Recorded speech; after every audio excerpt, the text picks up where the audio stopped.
Hello everyone. This video is only for those seeking the truth.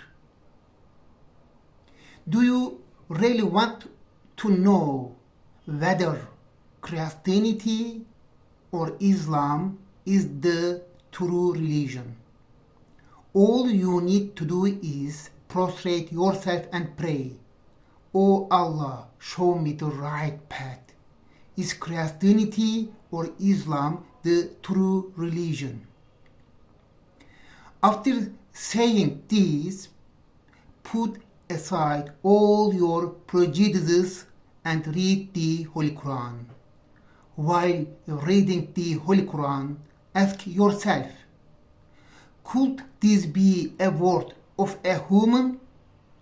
Could someone who was illiterate at that time have written this book?